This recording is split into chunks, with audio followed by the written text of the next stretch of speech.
the world to our studios in Atlanta. This is the CNN presidential debate. This debate is being produced by CNN and is coming to you live on CNN, CNN International, CNN.com, CNN Max, and CNN Espanol. This is a pivotal moment between President Joe Biden and former President Donald Trump in their rematch for the nation's highest office. Each will make his case to the American people with just over 4 months until Election Day. Good evening, I'm Dana Bash, anchor of CNN's Inside Politics and co-anchor of State of the Union. I'm Jake Tapper, anchor of CNN's The Lead and co-anchor of State of the Union. Dana and I will co-moderate this evening. Our job is to facilitate a debate between the two candidates tonight. Before we introduce them, we want to share the rules of the debate with the audience at home. Former President Trump will be on the left side of the screen. President Biden will be appearing on the right. A coin toss determined their positions. Each candidate will have 2 minutes to answer a question and 1 minute each for responses and rebuttals. An additional minute for follow-up, clarification, or response is at the moderator's discretion. When it's time for a candidate to speak, his microphone will be turned on and his opponent's microphone will be turned off. Should a candidate interrupt when his microphone is muted, he will be difficult to understand for viewers at home. At the end of the debate, each candidate will get 2 minutes for closing statements. There is no studio audience tonight.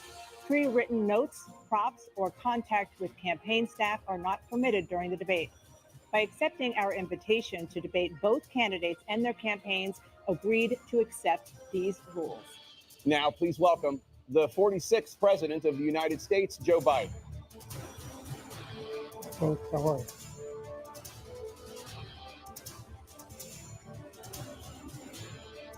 Great to be here. Thank you. And please welcome the 45th President of the United States, Donald Trump.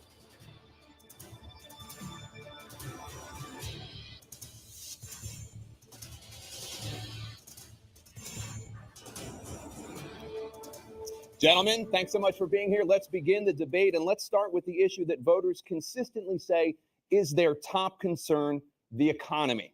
President Biden, inflation has slowed, but prices remain high. Since you took office, the price of essentials has increased. For example, a basket of groceries that cost $100 then now costs more than $120. And typical home prices have jumped more than 30%. What do you say to voters who feel they are worse off under your presidency than they were under President Trump? We got to take a look at what I was left when I became president and what Mr. Trump left me. We had an economy that was in free fall. The pandemic was so badly handled. Many people were dying. All he said was, it's not that serious. Just inject a little bleach into your arm. You'll be all right. The economy collapsed. There were no jobs. Unemployment rate rose to 15%. It was terrible. And so what we had to do is try to put things back together again. And that's exactly what we began to do. We created 15,000 new jobs. We brought out a position where we have 800,000 new manufacturing jobs, but there's more to be done. There's more to be done. Working class people are still in trouble. I come from Scranton, Pennsylvania. I come of a household where the kitchen table, if the things weren't able to be met during the month, it was a problem. Price of eggs, the price of gas, the price of housing, the price of a whole range of things. That's why I'm working so hard to make sure I deal with those problems. And we're going to make sure that we reduce the price of housing. We're going to make sure we build 2 million new units. We're going to make sure we cap rents so corporate greed can't take over. The combination that I was left with in corporate greed is the reason why we're in this problem right now. In addition to that, we're in a situation where if you take a look at all that was done in his administration, he didn't do much at all. By the time he left, things were in chaos, literally chaos. And so we put things back together. We created, I said, those jobs. We make sure we had a situation where we brought down the price of prescription drugs, which is a major issue for many people, to $15 for a insulin shot as opposed to $400.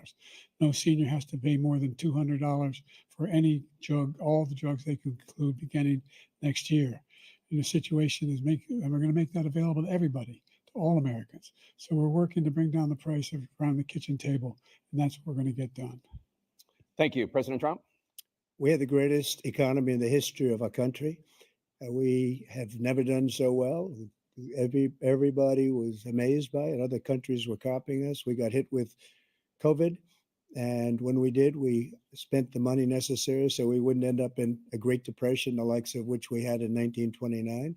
By the time we finished, so we did a great job. We got a lot of credit for the economy, a lot of credit for the military, and no wars, and so many other things. Everything was rocking good. But the thing we never got the credit for, and we should have, is getting us out of that COVID mess. He created mandates that was a disaster for our country. But other than that, we had given them back a country where the stock market actually was higher than pre-COVID, and nobody thought that was even possible. The only jobs he created are for illegal immigrants and bounce back jobs, a bounce back from the COVID. He has not done a good job. He's done a poor job, and inflation's killing our country. It is absolutely killing us. Thank you, President Biden. Well, look, the greatest economy in the world. He's the only one who thinks that, I think. I don't know anybody else who thinks he had the greatest economy in the world.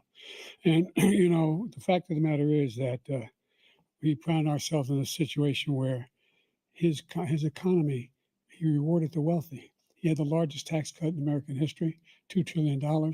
He raised a deficit larger than any president has in any one term. He's the only president other than Herbert Hoover who's lost more jobs than he had when he began, since Herbert Hoover. The idea that he did something that was significant.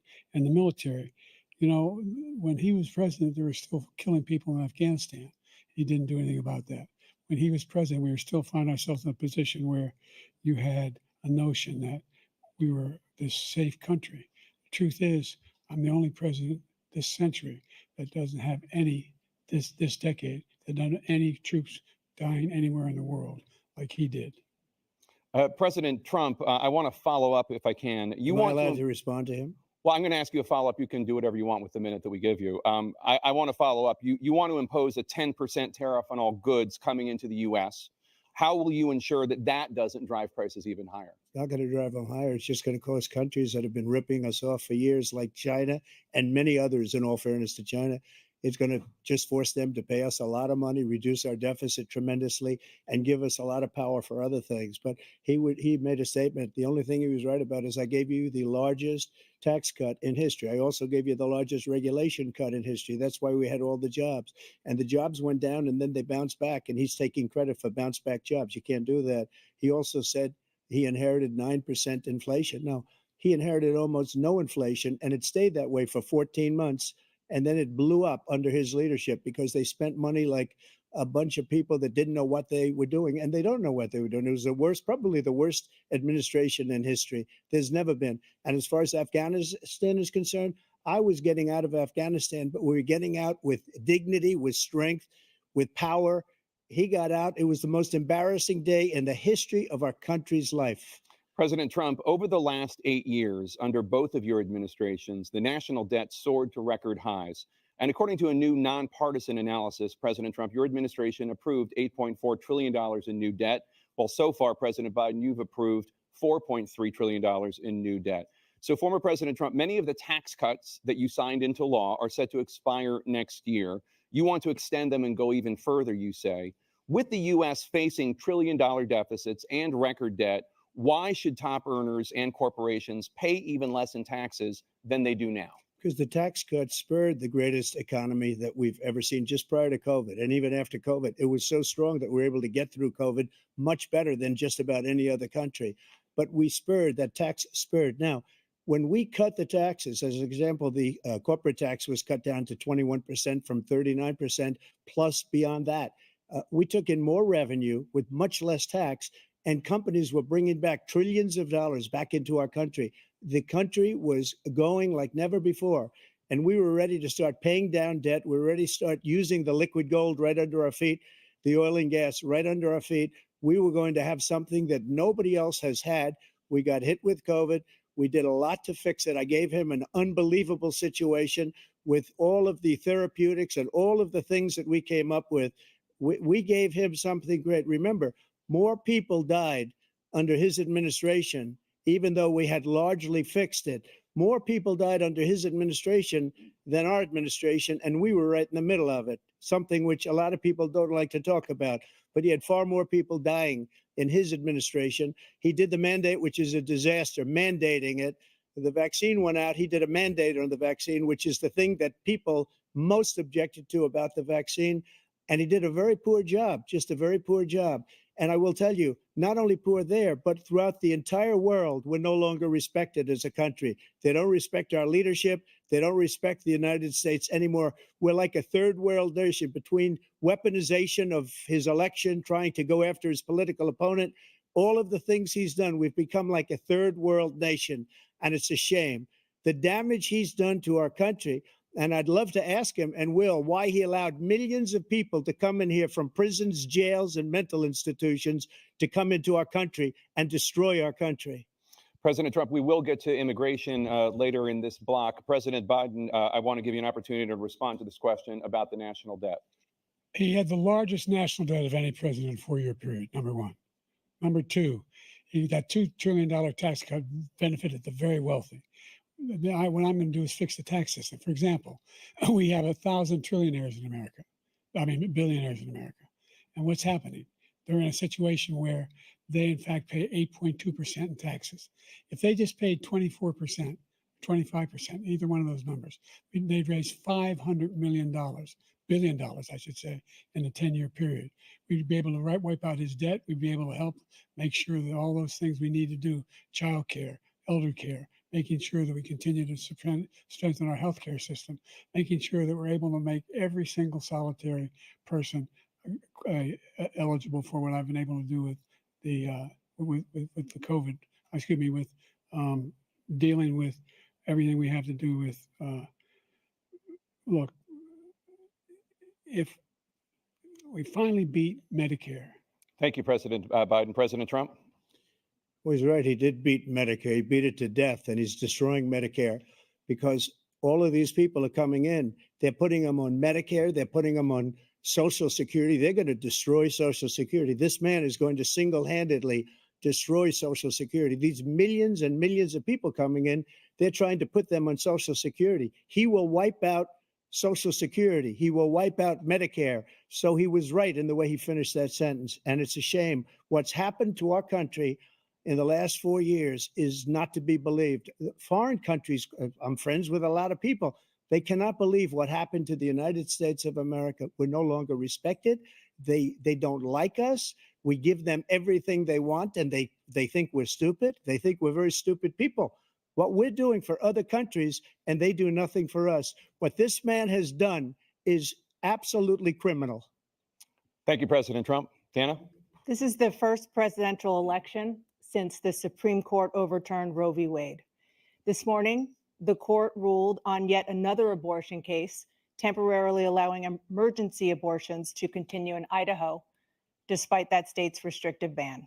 Former President Trump, you take credit for the decision to overturn Roe v. Wade, which returned the issue of abortion to the states. Correct. However, the federal government still plays a role in whether or not women have access to abortion pills.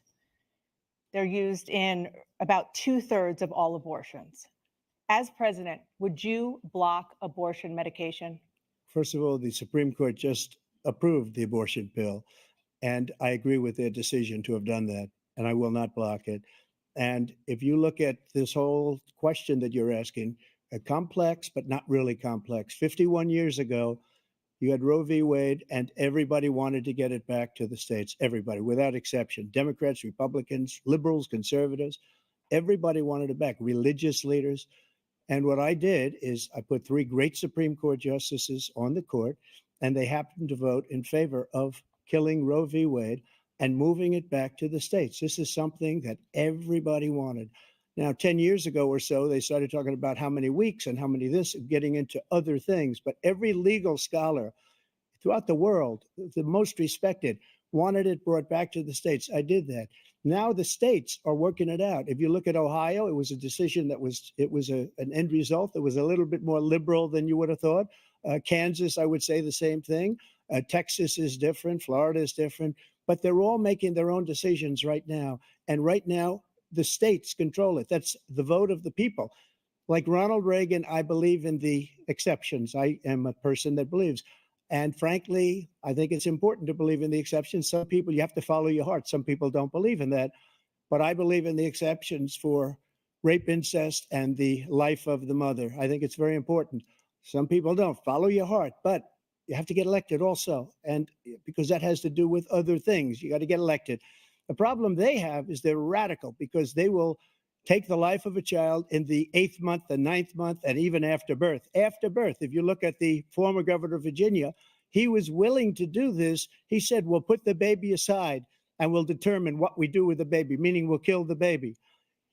What happened is we brought it back to the states, and the country is now coming together on this issue. It's been a great thing. Thank you. President Biden? It's been a terrible thing, what you've done. The fact is that the vast majority of constitutional scholars supported Roe when it was decided, supported Roe. And that's this idea that they're all against it is just ridiculous. And this is the guy who says the state should be able to have it. We're in a state where in 6 weeks, you don't even know whether you're pregnant or not, but you cannot see a doctor, and have him decide on what your circumstances are, whether you need help. The idea that states are able to do this is a little like saying we're going to turn civil rights back to the states, let each state have a different rule. Look, there's so many young women who have been, including a young woman who just was murdered, and he went to the funeral. The idea that she was murdered by an immigrant coming in, they talk about that. But here's the deal: there's a lot of young women who are being raped by their in-laws, by their spouses, brothers and sisters, it's just ridiculous, and they can do nothing about it. And they try to arrest them when they cross state lines. Thank you. There have been many young women murdered by the same people he allows to come across our border. We have a border that's the most dangerous place anywhere in the world, considered the most dangerous place anywhere in the world. And he opened it up, and these killers are coming into our country, and they are raping and killing women. And it's a terrible thing. As far as the abortion is concerned, it is now back with the states. The states are voting. In many cases, it's frankly a very liberal decision. In many cases, it's the opposite. But they're voting, and it's bringing it back to the vote of the people, which is what everybody wanted, including the founders, if they knew about this issue, which frankly they didn't. But they would have, everybody wanted brought back. Ronald Reagan wanted it brought back. He wasn't able to get it. Everybody wanted it brought back, and many presidents had tried to get it back. I was the one to do it. And again, this gives it the vote of the people, and that's where they wanted it. Every legal scholar wanted it that way. Staying on the topic of abortion, President Biden, 7 states, I'll let you do that. This is the same topic. 7 states have no legal restrictions on how far into a pregnancy a woman can obtain an abortion. Do you support any legal limits on how late a woman should be able to terminate a pregnancy? I supported Roe v. Wade, which had 3 trimesters. First time is between the woman and the doctor. Second time is between the doctor and an extreme situation. The third time is between the doctor, between the woman and the state. The idea that the politicians, that the founders wanted the politicians to be the ones making decisions about women's health is ridiculous. That's the last. No politician should be making that decision. A doctor should be making those decisions. That's how it should be run. That's what you're going to do. And if I'm elected, I'm going to restore Roe v. Wade. So that means he can take the life of the baby in the 9th month and even after birth, because some states, Democrat run, take it after birth. Again, the former governor of Virginia, put the baby down, then we decide what to do with it. So he's willing to, as we say, rip the baby out of the womb in the 9th month and kill the baby. Nobody wants that to happen, Democrat or Republican. Nobody wants it to happen. That is simply not true. The Roe v. Wade does not provide for that. That's not the circumstance. Only if a woman's life is in danger, she's going to die. That's the only circumstance in which that can happen. But we are not for late-term abortion, period. Under Roe v. Wade, you have late-term abortion. You can do whatever you want, depending on the state. You can do whatever you want. We don't think that's a good thing. We think it's a radical thing. We think the Democrats are the radicals, not the Republicans. For 51 years, that was the law. 51 years, constitutional scholarship said it was the right way to go. 51 years, and it was taken away because this guy put very conservative members on the Supreme Court. He takes credit for taking it away. What's he going to do? What's he going to do, in fact, if the MAGA Republicans, he gets elected, and the MAGA Republicans control the Congress, and they pass a universal ban on abortion, period, across the board at 6 weeks or 7 or 8 or 10 weeks, something very, very conservative. Is he going to sign that bill? I'll veto it. He'll sign it. Thank you. Let's turn now to the issue of immigration and border security. President Biden, a record number of migrants have illegally crossed the southern border on your watch, overwhelming border states and overburdening cities such as New York and Chicago, and in some cases causing real safety and security concerns. Given that, why should voters trust you to solve this crisis? Because we worked very hard to get a bipartisan agreement that not only changed all of that, it made sure that we are in a situation where you had no circumstance where they could come across the border with the number of border police there are now. We significantly increased the number of asylum officers. Significantly, by the way, the Border Patrol endorsed my position. In addition to that, we found ourselves in a situation where when he was president, he was separating babies from their mothers, putting them in cages, making sure the families were separated. That's not the right way to go.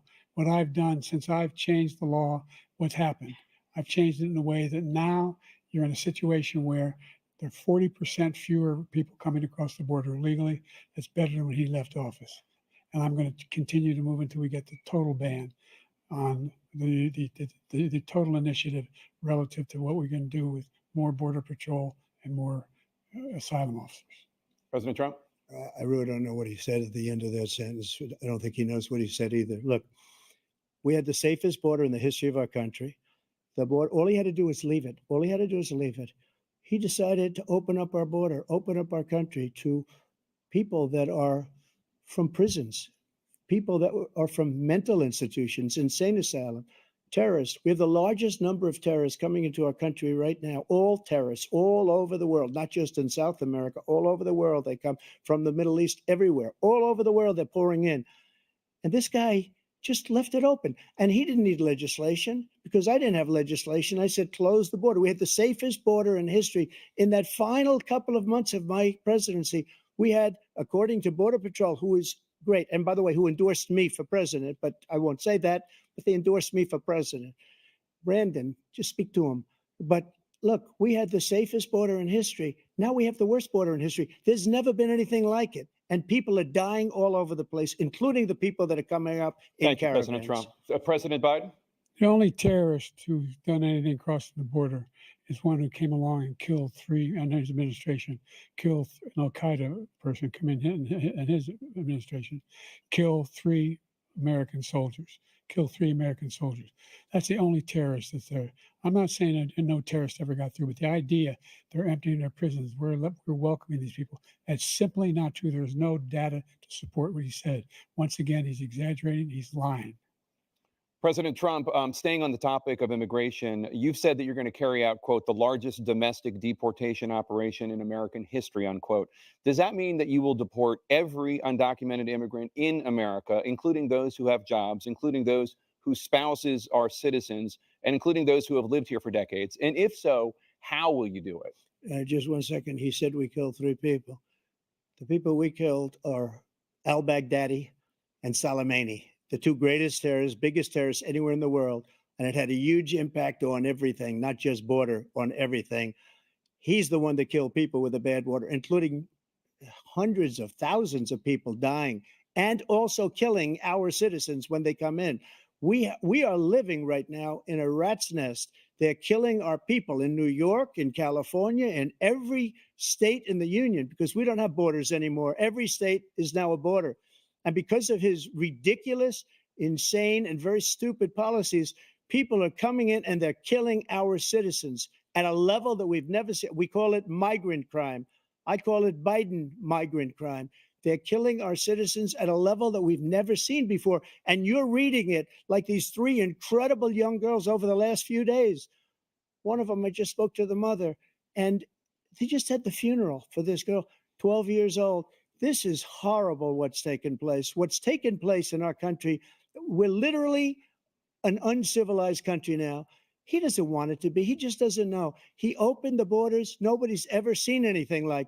And we have to get a lot of these people out, and we have to get them out fast because they're going to destroy our country. Just take a look at where they're living. They're living in luxury hotels in New York City and other places. Our veterans are on the street. They're dying because he doesn't care about our veterans. He doesn't care. He doesn't like the military at all. And he doesn't care about our veterans. Nobody been worse. I had the highest approval rating for veterans taking care of the VA He has the worst. He's gotten rid of all the things that I approved, choice that I got through Congress, all of the different things I approved, they abandoned. We had by far the highest, and now it's down in less than half because he's done all these great things that we did. And I think he did it just because I approved it, which is crazy. But he has killed so many people at our border by Thank you, allowing President Trump. all of these people to come in. And President it's Biden, a very sad day in America. President Biden, you have the mic. Every single thing he said is a lie. Every single one. For example, veterans are a hell of a lot better off since I passed the PACT Act.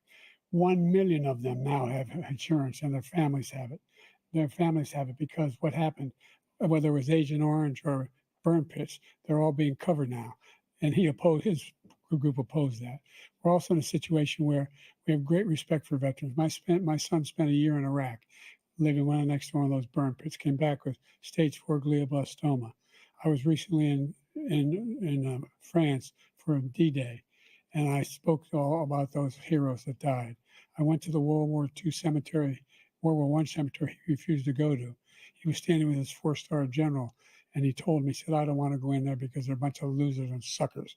My son was not a loser, was not a sucker. You're the sucker. You're the loser. President Trump? First of all, that was a made-up quote, suckers and losers. They made it up. It was in a third-rate magazine that's failing, like many of these magazines. He made that up. He put it in commercials. We've notified him. We had 19 people that said I didn't say it. And think of this. Who would say I'm at a cemetery or I'm talking about our veterans? Because nobody's taken better care. I'm so glad this came up and he brought it up. There's nobody that's taken better care of our soldiers than I have. To think that I would, in front of generals and others, say suckers and losers. We have 19 people that said it was never said by me. It was made up by him, just like Russia was made up, just like the 51 intelligence agents are made up, just like the new thing with the 16 economists are talking. It's the same thing. 51 intelligence agents said that the laptop was Russia disinformation. It wasn't. That came from his son, Hunter. It wasn't Russia disinformation. He made up the suckers and losers, so he should apologize to me right now. 4-star general standing to your side who was on your staff who said you said it, period. That's number one. And number two, the idea that I have to apologize to you for anything along the line. We've done more for veterans than any president has in American history. And they now are in their family. The only sacred obligation we have as a country is to care for our veterans when they come home and their families and equip them when they go to war. That's what we're doing. That's what the VA is doing now. They're doing more for veterans than ever before in our history. All right. Thank you so much. Let's move to the topic of foreign policy. I want to begin with Russia's war against Ukraine, which is now in its 3rd year. Former President Trump, Russian President Vladimir Putin says he'll only end this war if Russia keeps the Ukrainian territory it has already claimed and Ukraine abandons its bid to join NATO. Are Putin's terms acceptable to you? First of all, our veterans and our soldiers can't stand this guy. They can't stand him. They think he's the worst commander-in-chief, if that's what you call him, that we've ever had. They can't stand him. So let's get that straight. And they like me more than just about any of them. And that's based on every single bit of information. As far as Russia and Ukraine, if we had a real president, the president that knew, that was respected by Putin, he would have never invaded Ukraine. A lot of people are dead right now, much more than people know. You know, they talk about numbers. You can double those numbers, maybe triple those numbers. He did nothing to stop it. In fact, I think he encouraged Russia from going in. I'll tell you what happened. He was so bad with Afghanistan. It was such a horrible embarrassment, most embarrassing moment in the history of our country, that when Putin watched that and he saw the incompetence, that he should have fired those generals, like I fired the one that you mentioned. And so he's got no love lost, but he should have fired those generals. No general got fired for the most embarrassing moment in the history of our country, Afghanistan, where we left billions of dollars of equipment behind. We lost 13 beautiful soldiers and 38 soldiers were obliterated. And by the way, we left people behind too. We left American citizens behind. When Putin saw that, he said, you know what? I think we're going to go in and maybe take this was his dream. I talked to him about it, his dream. The difference is he never would have invaded Ukraine, never, just like Israel would have never been invaded in a million years by Hamas. You know why? Because Iran was broke with me. I wouldn't let anybody do business with them. They ran out of money. They were broke. They had no money for Hamas. They had no money for anything, no money for terror. That's why you had no terror at all during my administration. This place, the whole world is blowing up under him. President Biden? I've never heard so much malarkey in my whole life. Look, the fact of the matter is that we're in a situation where, let's take the last point first. Iran attacked American troops, caused brain damage for a number of these troops, and he did nothing about it. Recently, not when he was president, they attacked. He said they're just having headaches. That's all it is. He didn't do a thing when the attack took place. Number one. Number two, we got over 100,000 Americans and others out of Afghanistan during that airlift. Number three, we found ourselves in a situation where, if you take a look at what Trump did in Ukraine, this guy told Trump, do whatever you want and do whatever you want. And that's exactly what Trump did to Putin, encourage him, do whatever you want. And he went in. And listen to what he said when he went in. He was going to take Kyiv in 5 days, remember? Because it's part of the old Soviet Union. That's what he wanted to reestablish, Kyiv. And he, in fact, didn't do it at all. Wasn't able to get it done. And they've lost thousands and thousands of troops, 500,000 troops. President Trump, I as never come back said to you that. for 1 minute, I just want to go back to my original question, which is, are Putin's terms acceptable to you? Keeping the territory in Ukraine? Acceptable. No, they're not acceptable. But look, this is a war that never should have started. If we had a leader in this war, he led everybody along. He's given $200 billion now or more to Ukraine. He's given $200 billion. That's a lot of money. I don't think there's ever been anything like it. Every time that Zelensky comes to this country, he walks away with $60 billion. He's the greatest salesman ever. And I'm not knocking him. I'm not knocking anything. I'm only saying the money that we're spending on this war, and we shouldn't be spending, it should have never happened. I will have that war settled between Putin and Zelensky as president-elect before I take office on January 20th. I'll have that war settled. People being killed so needlessly, so stupidly, and I will get it settled, and I'll get it settled fast before I take office. President Biden, you have a minute. The fact is that Putin is a war criminal. He's killed thousands and thousands of people. And he has made one thing clear. He wants to reestablish what was part of the Soviet Empire, not just a piece. He wants all of Ukraine. That's what he wants. And then you think he'll stop there? Do you think he'll stop when if he takes Ukraine? What do you think happens to Poland? What do you think of Belarus? What do you think happens to those NATO countries? And so if you want a war, you ought to find out what he's going to do, because if in fact he does what he says and walks away, by the way, all that money we give Ukraine are from weapons we make here in the United States. We give them the weapons, not the money at this point. And our NATO allies have produced as much funding for Ukraine as we have. That's why we're strong. Thank you. Moving on to the Middle East. In October, Hamas attacked Israel, killing more than 1,000 people and taking hundreds of hostages. Among those held and thought to still be alive are 5 Americans.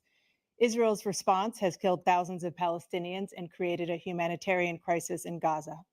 President Biden, you've put forward a proposal to resolve this conflict, but so far Hamas has not released the remaining hostages, and Israel is continuing its military offensive in Gaza. So what additional leverage will you use to get Hamas and Israel to end the war? You have 2 minutes. Number one, everyone from the United Nations Security Council straight through to the G7 to the Israelis and Netanyahu himself have endorsed the plan I put forward, which has 3 stages to it. The first stage is trade the hostages for a ceasefire. Second phase is a ceasefire with additional conditions. The third phase is the end of the war. The only one who wants the war to continue is Hamas. Number one, they're the only ones standing out.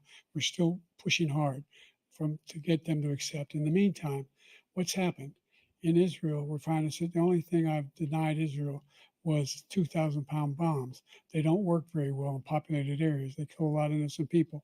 We're providing Israel with all the weapons they need and when they need them. And by the way, I'm the guy that organized the world against Iran when they had a full-blown intercontinental ballistic missile attack on Israel. No one was hurt.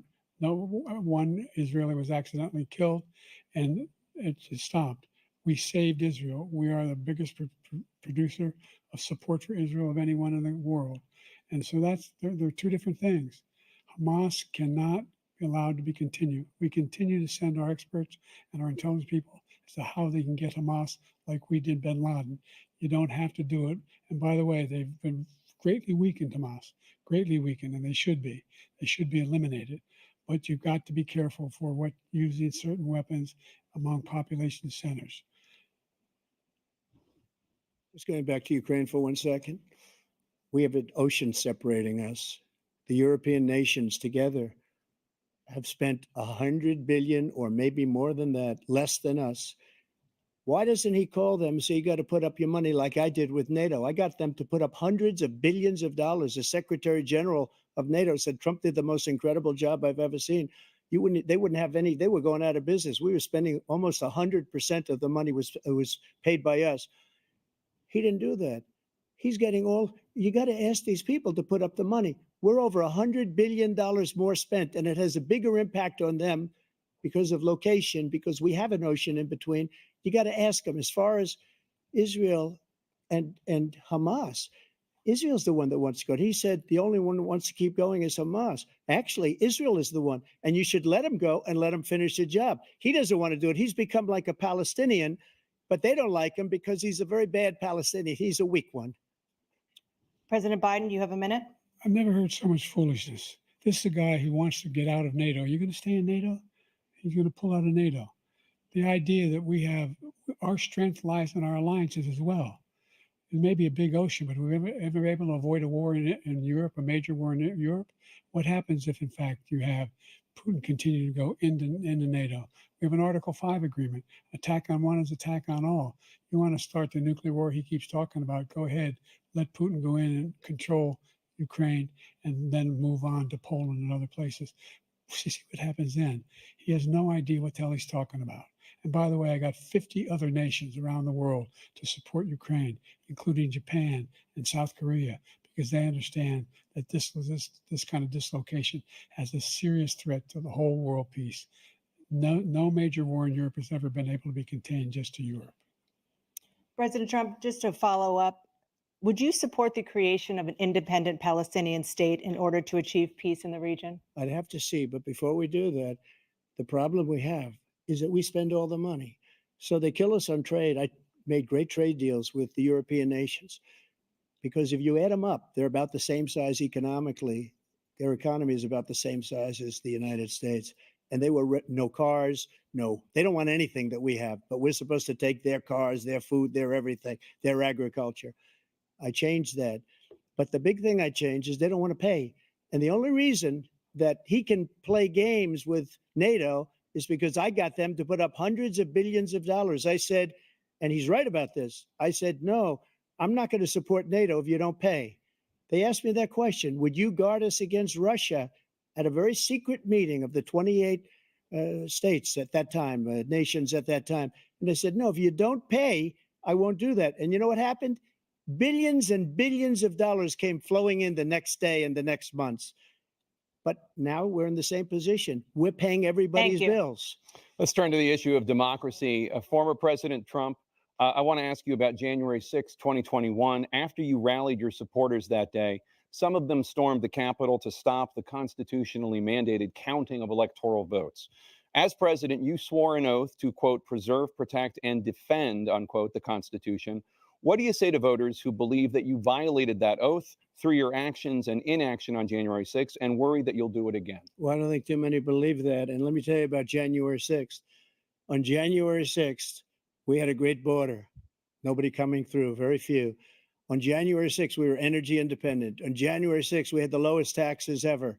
We had the lowest regulations ever. On January 6th, we were respected all over the world. All over the world, we were respected. And then he comes in, and we're now laughed at. We're like a bunch of stupid people. That what happened to the United States' reputation under this man's leadership is horrible, including weaponization, which I'm sure at some point you'll be talking about, where he goes after his political opponent because he can't beat him fair and square. You have 80 seconds left. My question was, what do you say to those voters who believe that you violated your constitutional oath through your actions and inaction on January 6, 2021, and worry that you'll do it again? Well, I didn't say that to anybody. I said peacefully and patriotically. And Nancy Pelosi, if you just watched the news from 2 days ago, on tape to her daughter, who's a documentary filmmaker, they say, but she's saying, oh, no, it's my responsibility. I was responsible for this because I offered her 10,000 soldiers or National Guard, and she turned them down. And the mayor of, in writing, by the way, the mayor in writing turned it down, the mayor of D.C. They turned it down. I offered 10,000 because I could see I had virtually nothing to do. They asked me to go make a speech. I could see what was happening. Everybody was saying they're going to be there on January 6th. They're going to be there. And I said, you know what? There's a lot of people coming. You could feel it. You could feel it too, and you could feel it. And I said, they ought to have some National Guard or whatever. And I offered it to her. And she now admits that she turned it down. And it was the same day she was, I don't know, she can't be very happy with her daughter because it made her into a liar. She said, I take full responsibility for January 6th. President Biden? Look, he encouraged those folks to go up on Capitol Hill, number one. I sat in the dining room off the Oval Office. He sat there for 3 hours watching, begging, being begged by his vice president and a number of his colleagues on the Republican side as well to do something, to call for a stop, to end it. Instead, they talked about these people being patriots and great patrons of America. In fact, he says he'll now forgive them for what they've done. They've been convicted. He says he wants to commute their sentences and say that no. He went to every single court in the nation. I don't know how many cases, scores of cases, including the Supreme Court. And they said, no, this guy is responsible for doing what was done. He did do a damn thing. And these people should be in jail. And they should be the ones who are being held accountable. And he wants to let them all out. And now he says if he loses again, such a whiner that he is, that it could be a bloodbath. Thank you, President Biden. President Trump? What they've done to some people that are so innocent, you ought to be ashamed of yourself. What you have done, how you've destroyed the lives of so many people. When they ripped down Portland, when they ripped down many other cities, you go to Minnesota, Minneapolis, what they've done there with the fires all over the city. If I didn't bring in the National Guard, that city would have been destroyed. When you look at all of they took over big chunks of Seattle. I was all set to bring in the National Guard. They heard that, they saw them coming, and they left immediately. What he said about this whole subject is so off. Peacefully patriotic. One other thing, the Unselect Committee, which is basically two horrible Republicans that are all gone now out of office, and Democrats, all Democrats, they destroyed and deleted all of the information they found because they found out we were right. We were right. And they deleted and destroyed all of the information. They should go to jail for that. If a Republican did that, they'd go to jail. Thank you, President Trump. President Biden, I want to give you a minute. The only person on this stage is a convicted felon is the man I'm looking at right now. And the fact of the matter is, what he's telling you is simply not true. The fact is that there was no effort on his part to stop what was going on up in Capitol Hill. And all those people, every one of those who were convicted, deserves to be convicted. The idea that they didn't kill somebody, just went in and broke down doors, broke the windows, occupied offices, turned over desks, turned them over statues. The idea that those people are patriots, come on. When I asked him the first two debates we had, first time around, I said, will you denounce the Proud Boys? He said, no, I'll tell them to stand by. The idea he's refusing, will you denounce these guys? Will you denounce the people we're talking about now? Will you denounce the people who attacked that Capitol? What are you going to do? I'm going to give you a minute, President Trump, for a follow-up question I have. After a jury convicted you of 34 felonies last month, you said if reelected, you would, quote, have every right to go after, unquote, your political opponents. You just talked about members of the Select Committee on January 6th going to jail. Your main political opponent is standing on stage with you tonight. Can you clarify exactly what it means about you feeling you have every right to go after your political opponents? Well, I said my retribution is going to be success. We're going to make this country successful again, because right now it's a failing nation. my retribution is going to be a success. But when he talks about a convicted felon, his son is a convicted felon at a very high level. His son is convicted, going to be convicted probably numerous other times. Should have been convicted before, but his Justice Department let the statute of limitations lapse on the most important things. But he could be a convicted felon as soon as he gets out of office. Joe could be a convicted felon with all of the things that he's done. He's done horrible things. All of the death caused at the border, telling the Ukrainian people that we're going to want $1 billion or you change the prosecutor. Otherwise, you're not getting $1 billion. If I ever said that, that's quid pro quo. That we're not going to do anything. We're not going to give you $1 billion unless you change your prosecutor having to do with the son. This man is a criminal. This man, you're lucky. You're lucky. I did nothing wrong. We'd have a system that was rigged and disgusting. I did nothing wrong. Thank you, President Trump. President Biden, you have said, I'm coming right to you, sir. You want to respond? Go ahead. I'll give you a minute to respond. The idea that I did anything wrong relative to what you're talking about is outrageous. It's simply a lie, number one. Number two, the idea that you have a right to seek retribution against any American just because you're president is wrong. It's simply wrong. No president's ever spoken like that before. No president in our history has spoken like that before. Number three, the crimes that you are still charged with, and think of all the civil penalties you have. How many billions of dollars do you owe in civil penalties for molesting a woman in public, for doing a whole range of things, of having sex with a porn star on the night while your wife was pregnant? I mean, what are you talking about? You have the morals of an alley cat. Give you a minute, sir. I didn't have sex with a porn star, number one. Number two, that was a case that was started and moved. They moved a high-ranking official, a DOJ, into the Manhattan DA's office to start that case. That case is going to be appealed and won. We had a very terrible judge, a horrible judge, Democrat. The prosecutor were all high-ranking Democrats, appointed people, and both the civil and the criminal. He basically went after his political opponent because he thought it was going to damage me. But when the public found out about these cases, because they understand it better than he does, he has no idea what these cases are. But when they found out about these cases, you know what they did? My poll numbers went up, way up. You know that because you're reporting it. And we took in more money in the last 2 weeks than we've ever taken in the history of any campaign. I don't think any campaign has ever taken. Hundreds of millions of dollars came pouring in because the public knows it's a scam and it's a guy that's after his political opponent because he can't win fair and square. Thank you, President Trump. President Biden, you have said, quote, Donald Trump and his MAGA Republicans are determined to destroy American democracy. Do you believe that the tens of millions of Americans who are likely to vote for President Trump will be voting against American democracy? The more they know about what he's done, yes. The more they know about what he's done. And there's a lot more coming. He's got a lot of cases down the road coming around. He's got a whole range of issues he has to face. I don't know what the juries will do, but I do know he has a real problem. And so the fact that, could you ever think you hear any president say that I'm going to seek retribution? You ever hear any president say that I thought Hitler had some good ideas? What got me involved to run in the first place after my son had died, I decided in Iraq, because of Iraq, I said I wasn't going to run again until I saw what happened in Charlottesville, Virginia.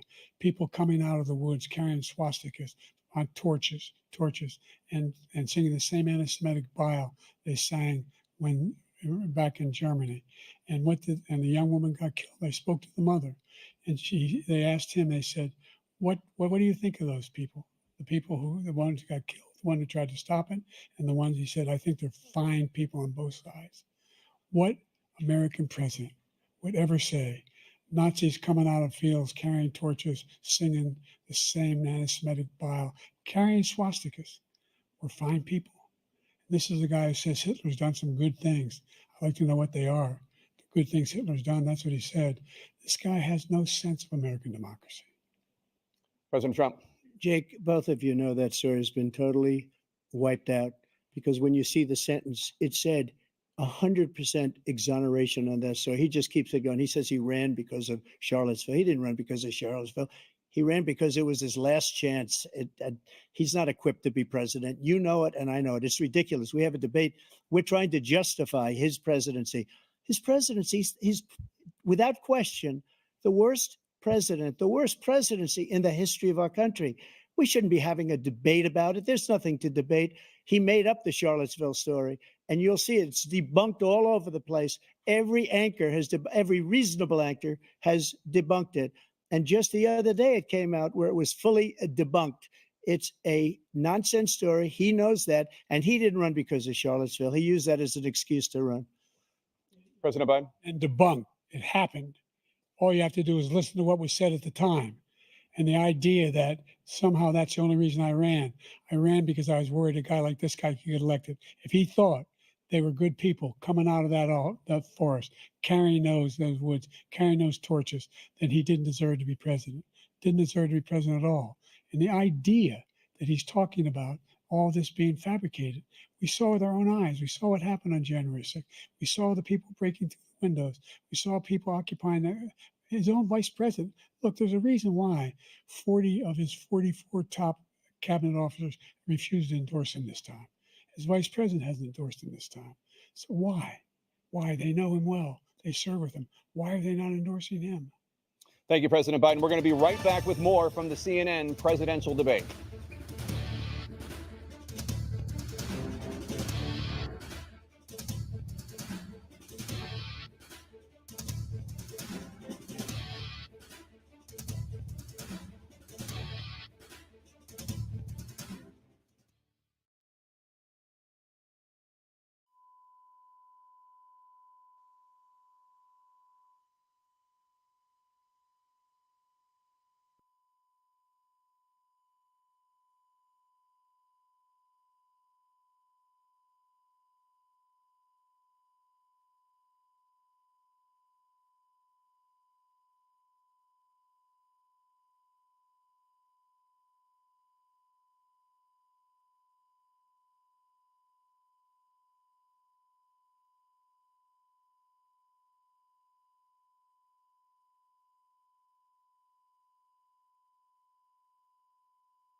What do you think so far? Is it going like you thought it would?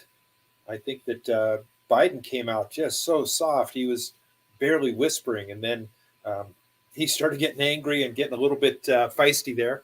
Trump came out very subdued. I was kind of surprised, very quiet, and then he stepped it up. He started jumping in and going toe to toe. It's kind of fun to watch him. I'm a little bit surprised that the moderators have been, I would say, fairly moderate. They're certainly biased. There's no question about that. There's certainly an awful lot of hand holding for Biden. Biden totally lost sync and totally blanked out at one point. Jake Tapper jumped in and saved him. But other than that, about the only thing they've been doing is, rescuing Biden from time to time. I'm not a fan of them calling President Trump, former President Trump. They address him to his face that way every time. I think that's a general jab. I think that they're just trying to goad him a little bit. But I don't know. What do you think? How's it going? Looks like there's a handful of people on. Lots of opportunities out there for you to watch this, and we're glad that you're here with us at Just Our Take.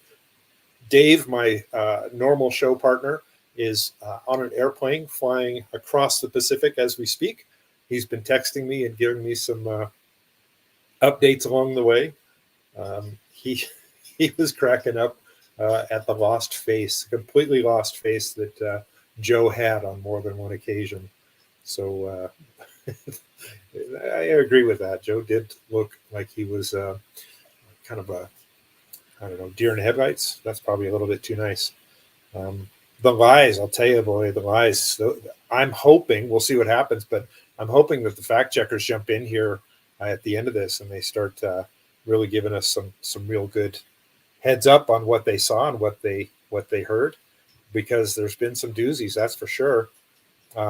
I was surprised because Snopes even came out just the other day, and Snopes is no friend of the Republican Party, but Snopes came out just the other day and admitted that the fine people on both sides was fake news.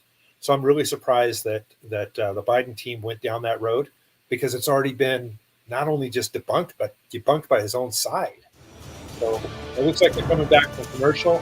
We'll get back to Welcome it. back to the CNN Thanks presidential for joining debate us, dear. live from Feel free Georgia. to give us some chat. Let's talk about persistent challenges you both faced in your first terms, and you'd certainly face again in a second term. President Biden, while Black unemployment dropped to a record low under your presidency, Black families still earned far less than white families. Black mothers are still 3 times more likely to die from pregnancy-related causes, and Black Americans are imprisoned at 5 times the rate of white Americans. What do you say to Black voters who are disappointed that you haven't made more progress? They acknowledge they made a lot of progress, number one. The fact of the matter is there's more small Black businesses that have been started than any time in history. Number two, the wages of Black unemployment is the lowest level it's been in a long, long time. Number three, we're providing housing for Black Americans and dealing with the segregation that exists among these corporations that collude to keep people out of their houses. And in addition to that, we find that the impact on the choice that Black families have to make relative to childcare is incredibly difficult. When we did the first major piece of legislation in the past, I was able to reduce Black childcare costs. I cut them in half. We got to make sure we provide for childcare costs. We got to make sure, because when you provide those childcare protections, you increase economic growth because more people can be in the job market. So there's more to be done, considerably more to be done. But we've done a great deal so far, and I'm not letting up, and they know it. You have 49 seconds left. What do you say to Black voters who are disappointed with the progress so far? I say I don't blame them for being disappointed. Inflation is still hurting them badly. For example, I provided for the idea that any Black family first-time home buyer should get a $10,000 tax credit to be able to buy their first home so they can get started. I made sure that we're in a situation where all those Black families and those Black individuals who provided had to take out student loans that were ballooning, that if they were engaged in nursing, doctor, and anything having to do with volunteerism, if they paid their bills for 10 years on their student debt, all the rest is forgiven after 10 years. Millions have benefited from that. And we're going to do a whole lot more for Black families. Thank you, President Trump. And he caused the inflation. He's blaming inflation, and he's right. It's been very bad. He caused the inflation, and it's killing Black families and Hispanic families and just about everybody. It's killing people. They can't buy groceries anymore. They can't. You look at the cost of food where it's doubled and tripled and quadrupled. They can't live. They're not living anymore. He caused this inflation. I gave him a country with essentially no inflation. It was perfect. It was so good. All he had to do is leave it alone. He destroyed it with his Green New scam and all this money that's being thrown out the window. He caused inflation. As sure as you're sitting there, the fact is that his big kill on the Black people is the millions of people that he's allowed to come in through the border. They're taking Black jobs now, and it could be 18, it could be 19 and even 20 million people. They're taking Black jobs and they're taking Hispanic jobs, and you haven't seen it yet, but you're going to see something that's going to be the worst in our history. Thank you. President Biden? There was no inflation when I became president. You know why? The economy was flat on its back, 15% unemployment. He decimated the economy, absolutely decimated the economy. That's why there was no inflation at the time. There were no jobs. We provided thousands of millions of jobs for individuals who are in all communities, including minority communities. We made sure that they have health insurance. We have covered, if the ACA has increased, I made sure that they're $8,000 per person in a family to get written off for health care. But this guy wants to eliminate that. They tried 50 times. He wants to get rid of the ACA again, and they're going to try again if they win.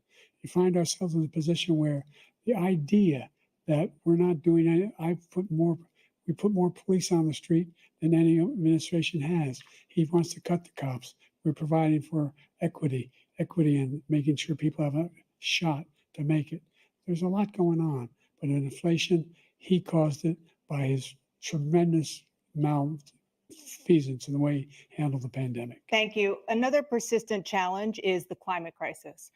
2023 was the hottest year in recorded history, and communities across the country are confronting the devastating effects of extreme heat, intensifying wildfires, stronger hurricanes, and rising sea levels.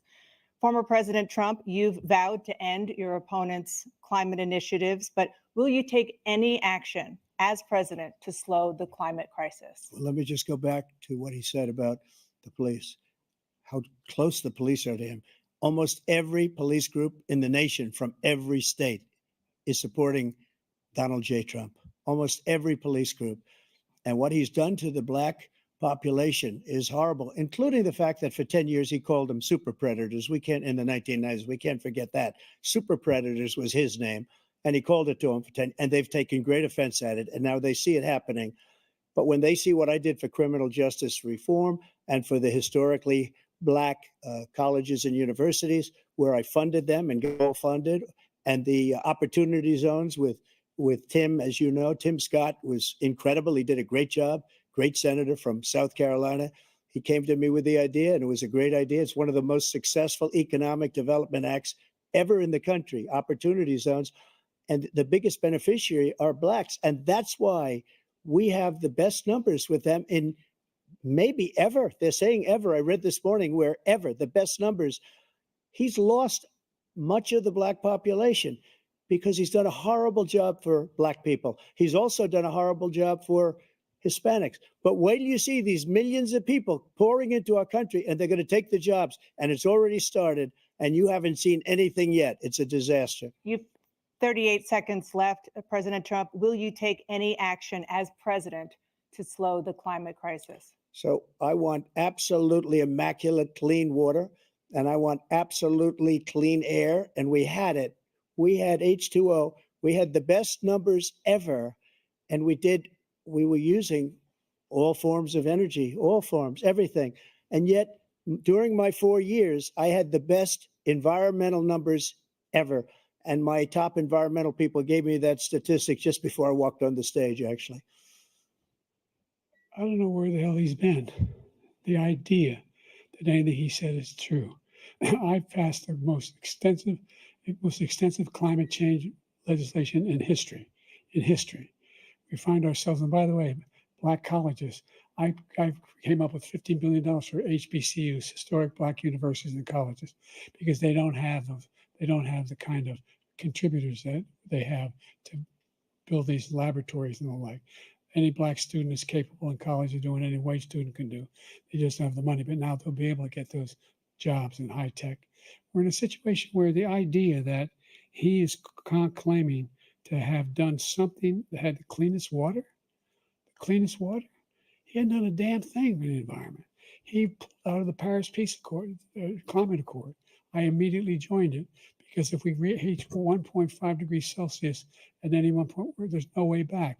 The only existential threat to humanity is climate change, and he didn't do a damn thing about it. He wants to undo all that I've done.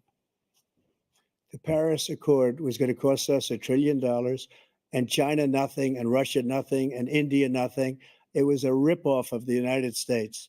And I ended it because I didn't want to waste that money because they treat us horribly. We were the only ones who was costing us money. Nobody else was paying into it. And it was a disaster. But everything that he said just now, I'll give you an example. I heard him say before, insulin. I'm the one that got the insulin down for the seniors. I took care of the seniors. What he's doing is destroying all of our medical programs because the migrants coming in, they want everybody. And look, I have the biggest heart on the stage. I guarantee you that. And I want to take care of people. But we're destroying our country. They're taking over our schools, our hospitals, and they're going to be taking over Social Security. He is destroying Social Security, Medicare, and Medicaid.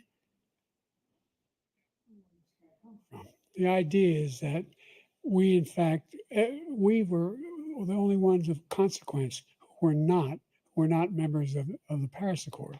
How can we do anything if we're not able to? The United States can't get its under control. One of the largest polluters in the world, number one. We're making significant progress. By 2035, we will have cut pollution in half. We have made significant progress, and we're continuing to make progress. We set up a climate corps for thousands of young people to learn how to deal with climate, just like the Peace Corps. And we're going to we're moving in directions that are going to significantly change the elements of cause of pollution. But the idea that he claims that he has the biggest heart up here and he's really concerned about pollution and about climate, I've not seen any indication of that. And by the way, with regard to prescription drugs, one company agreed that they would reduce the price to $35, which I was calling for, one voluntarily. I made sure every company in the world, every pharmaceutical company, cannot have to pay. Thank you. And by the way, So every day, millions of Americans struggle just to make ends meet. For many older Americans, Social Security provides a critical lifeline. President Biden, if nothing is done to Social Security, seniors will see their benefits cut in just over 10 years. Will you name tonight one specific step that you're willing to take to keep Social Security solvent? yes, make the very wealthy begin to pay their fair share. Right now, everybody making under $170,000 pays 6% of their income, of their paycheck, every single time they get a paycheck from the time the first one they get when they're 18 years old. The idea that they're going to, I've been proposing that everybody, the millionaires pay 1%, 1%. So no one I would not raise the cost of Social Security for anybody under $400,000. After that, I began to make the wealthy begin to pay their fair share by increasing from 1% beyond to be able to guarantee the program for life. So you still have 82 seconds left. Are there any other measures that you think that would be able to help keep Social Security solvent, or is that one enough? Well, no, that one enough will keep it solvent. But the biggest thing I'll do if we defeat this man, because he wants to get rid of Social Security. He thinks there's plenty to cut in Social Security. He's wanting to cut Social Security and Medicare both times. And and if you look at the program put forward by the House Republican caucus that I believe supports, is in fact want to cut it as well. The idea that we don't need to protect our seniors is ridiculous. And by the way, the American public has greater health care coverage today than ever before.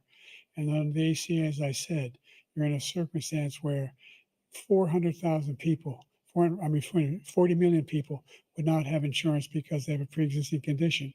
Only thing that allows them to have that insurance is the fact that they, in fact, are part of the ACA. And by the way, the other thing is we're in a situation where I talk about education for Black communities. I've raised the amount of money for Pell Grants by another $8,000. So anybody making under $70,000 a year is going to be able to get $15,000 toward their tuition. He just doesn't know what he's talking about. Thank you, President Biden. President Trump. So I've dealt with politicians all my life. I've been on this side of the equation for the last 8 years. I've never seen anybody lie like this guy. He lies. I've never seen it. He can look you in the face. About so many other things too. And we mentioned the laptop. We mentioned Russia, Ukraine. Everything he does is a lie. It's misinformation and disinformation. The losers and suckers story that he made up is a total lie on the military. It's a disgrace. But Social Security, he's destroying it because millions of people are pouring into our country and they're putting them onto Social Security. They're putting them onto Medicare, Medicaid. They're putting them in our hospitals. They're taking the place of our citizens. What they're doing to the VA, to our veterans, is unbelievable. Our veterans are living in the street, and these people are living in luxury hotels. He doesn't know what he's doing, and it's really coming back. I've never seen such anger in our country before. President Biden. The idea that veterans are not being taken care of, I told you before. And by the way, when I said suckers and losers, he acknowledged after that he fired that general. That general got fired because he's the one that acknowledged that that's what he said. He was the one standing with Trump when he said it, number one. Number two, the idea that we're going to be in a situation where all these millions and millions, the way he talks about it, illegal aliens are coming into the country and taking away our jobs. There's a reason why we have the fastest growing economy in the world, the reason why we have the most successful economy in the world. We're doing better than any other nation in the world. And by the way, those 15 Nobel laureats he talked about being phony, those 15 Nobel laureates, economists, they all said that if Trump is reelected, we're likely to have a recession and inflation is going to increasingly go up. And by the way, worst president in history, 159 presidential scholars voted him the worst president in the history of the United States of America. President Biden, thank you so much. Let's turn to the cost of child care, which many American families struggle to afford. President Trump, both you and President Biden have tried to address this issue, but the average cost of child care in this country has risen to more than $11,000 a year per child. For many families, the cost of child care for 2 children is more than their rent. In your second term, what would you do to make child care more affordable? Just to go back, the general got fired because he was no good. And if he said that, that's why he made it up. But we have 19 people that said I didn't say it, and they're very highly respected, much more so than him. The other thing is, he doesn't fire people. He never fired people. I've never seen him fire anybody. I did fire a lot. I fired Comey because he was no good. I fired a lot of the top people at the FBI, drained the swamp. They were no good. Not easy to fire people. You'd pay a price for it, but they were no good. I inherited these people. I didn't put them there. I didn't put Comey there. He was no good. I fired him. This guy hasn't fired anybody. He never fires. He should have fired every military man that was involved with that the Afghanistan horror show, the most embarrassing moment in the history of our country. He didn't fire. Did you fire anybody? Did you fire anybody that's on the border that's allowed us to have the worst border in the history of the world? Did anybody get fired for allowing 18 million people, many from prisons, many from mental institutions? Did you fire anybody that allowed our country to be destroyed? Joe, our country is being destroyed as you and I sit up here and waste a lot of time on this debate. This shouldn't be a debate. He is the worst president. He just said about me because I said it. But look, he's the worst president in the history of our country. He's destroyed our country. Now, all of a sudden, he's trying to get a little tough on the border. He came out with a nothing deal, and it reduced it a little bit, like this much. It's insignificant. He wants open borders. He wants our country to either be destroyed or he wants to pick up those people as voters. And I don't think we just can't let it happen. If he wins this election, our country doesn't have a chance, not even a chance, of coming out of this rut. We probably won't have a country left anymore. That's how bad it is. He is the worst in history by far. Thank you, President Trump. President Biden? We're the most admired country in the world. We're the United States of America. There's nothing beyond our capacity. We have the finest military in the history of the world, the finest in the history of the world. No one thinks we're weak. No one wants to screw around with us. Nobody, number one. Number two, the idea that we're talking about worst presidents. I wasn't joking. Look it up or go online. 159 or 58, don't hold me the exact number, presidential historians, they've had meetings and they voted who's the worst president in American history. One through best to worst. They said he was the worst in all of American history. That's a fact. That's not conjecture. He can argue they're wrong, but that's what they voted. The idea that he is doing anything to deal with child care, he did virtually nothing to child care. We should significantly increase the child care tax credit. We should significantly increase the availability of women and men or single parents to be able to go back to work. And we should encourage businesses to have. Thank you, President Biden. President Trump, the question was about what would you do to make child care more affordable, if you want to take your minute. Just so you understand, we have polling, we have other things that they rate him the worst because what he's done is so bad. And they rate me, I'll show you, I will show you. And they rate me one of the best, okay? And if I'm given another 4 years, I will be the best. I think I'll be the best.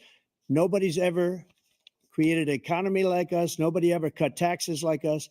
He's the only one I know. He wants to raise your taxes by 4 times. He wants to raise everybody's taxes by 4 times. He wants the Trump tax cuts to expire. So everybody, including the 2 of you, are going to pay 4 to 5 times. Nobody ever heard of this before. All my life, I'd grow up and I'd see politicians talking about cutting taxes. When we cut taxes, as I said, we did more business. Apple and all these companies, they were bringing money back into our country. The worst president in history by far, and everybody knows it. President Biden? Look, the fact of the matter is that he's dead wrong about, he's increased the tariff, he will increase the taxes on middle-class people. I said I'd never raise a tax on anybody making less than $400,000. I didn't. But this tariff is 10% tariffs. Everything coming into the country, you know what the economists say? That's going to cost the average American $2,500 a year more because they're going to have to pay the difference in food and all the things that are important. Number two, he's in a situation where he talks about how he is not raised. He's somehow helped the middle class. Middle class have been devastated by you. Now you want a new tax cut of $5 trillion over the next 10 years, which is going to fundamentally bankrupt the country. You had the largest deficit of any president in American history, number one. Number two, you have not, in fact, made any contact, any progress with China. We are the lowest trade deficit with China since 2010. Thank you, were at the President highest. Biden. You lost. Thank you, President Biden. 165. Let's discuss an epidemic impacting millions of Americans that both of you have made a top priority in your first term, the opioid crisis. And for both of you, the number of overdose deaths in this country has gone up. Under your term, it went up. Under your term, it has gone up. Former President Trump, despite the efforts that both of you have made, more than 100,000 Americans are dying from overdoses every year, primarily from fentanyl and other opioids. What will you do to help Americans right now in the throes of addiction who are struggling to get the treatment they need? To finish up, we now have the largest deficit in the history of our country under this guy. We have the largest deficit with China. He gets paid by China. He's a Manchurian candidate. He gets money from China. So I think he's afraid to deal with them or something. But do you notice he never took out my tariffs because we bring in so much money with the tariffs that I imposed on China. He never took them away. He can't because it's too much money. It's tremendous. And we saved our steel industries and there was more to come, but he hasn't done that. But he hasn't cut the tariffs because he can't, because it's too much money. But he's got the largest deficit in the history of our country, and he's got the worst situation with China. China's going to own us if you keep allowing them to do what they're doing to us as a country. They are killing us as a country, Joe, and you can't let that happen. You're destroying our country. So, President Trump, you have 67 seconds left. The question was, what are you going to do to help Americans in the throes of addiction right now who are struggling to get the treatment they need? Jake, we were doing very well at addiction until the COVID came along. We had the 2.5, almost 3 years of like nobody's ever had before, any country in every way. And then we had to get tough. And it was the drugs pouring across the border it started to increase. We got great equipment. We bought the certain dog. That's the most incredible thing that you've ever seen, the way they can spot it. We did a lot. And we were getting very low numbers, very, very low numbers. Then he came along. The numbers, have you seen the numbers now? It's not only the 18 million people that I believe is even low because the gotaways, they don't even talk about gotaways. But the numbers of the amount of drugs and human trafficking in women coming across our border, the worst thing I've ever seen, at numbers that nobody's ever seen under him because the border's so bad. But the number of drugs coming across our border now is the largest we've ever had by far. President Trump, thank you. President Biden? Fentanyl and the byproducts of fentanyl went down for a while. And I wanted to make sure we use the machinery that can detect fentanyl, these big machines that roll over everything that comes across the border. And it costs a lot of money. That was part of this deal we put together, this bipartisan deal.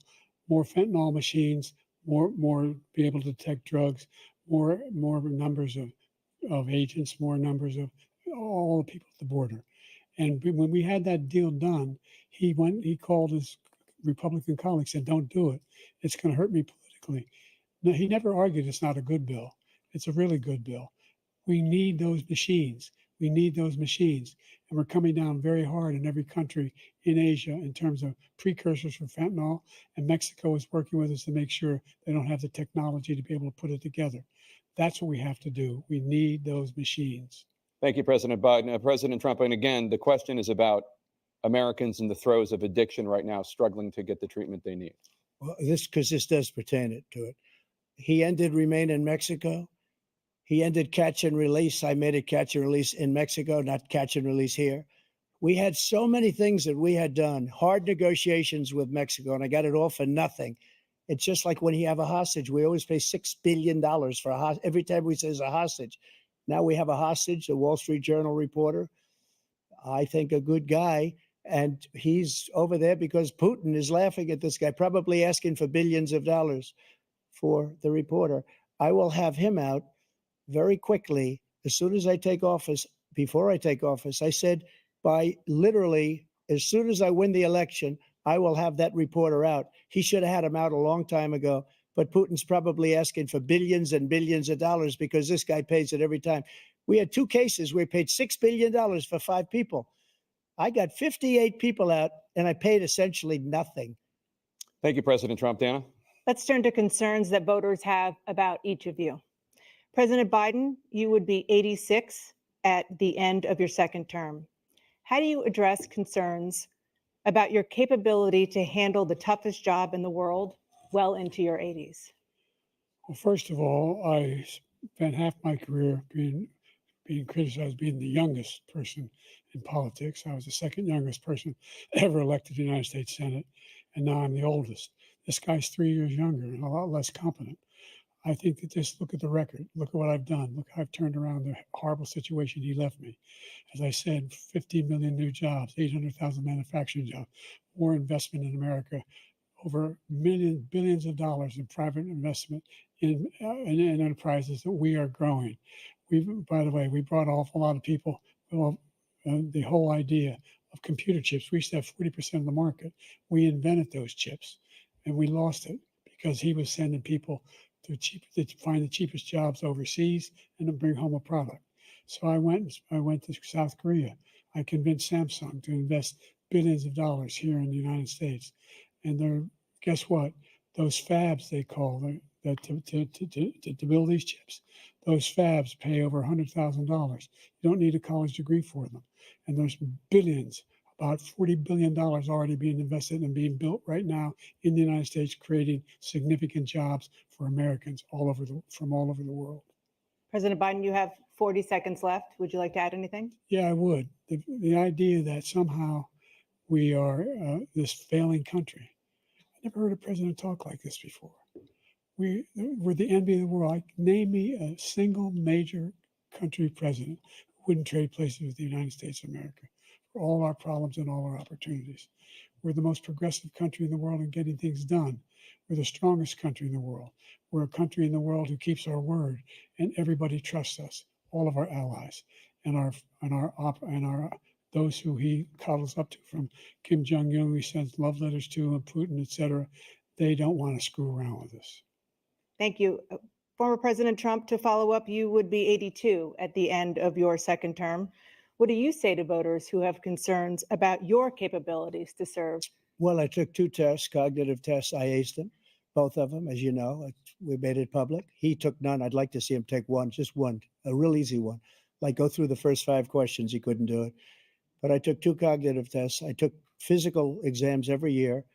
And, we knock on wood wherever we may have wood, that I'm in very good health. I just won 2 club championships, not even senior, 2 regular club championships. To do that, you have to be quite smart, and you have to be able to hit the ball a long way. And I do it. He doesn't do it. He can't hit a ball 50 yards. He challenged me to a golf match. He can't hit a ball 50 yards. I think I'm in very good shape. I feel that I'm as in good a shape as I was 25, 30 years ago. Actually, I'm probably a little bit lighter, but I'm in as good a shape as I was years ago. I feel very good. I feel the same. But I was willing to take a cognitive test. And you know what? If I didn't do well, I aced them.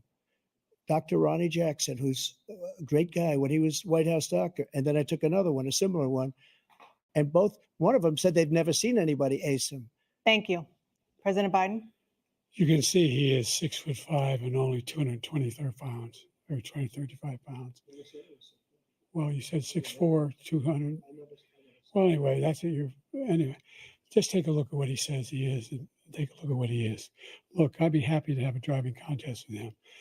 I got my handicap, which when I was vice president, down to a 6.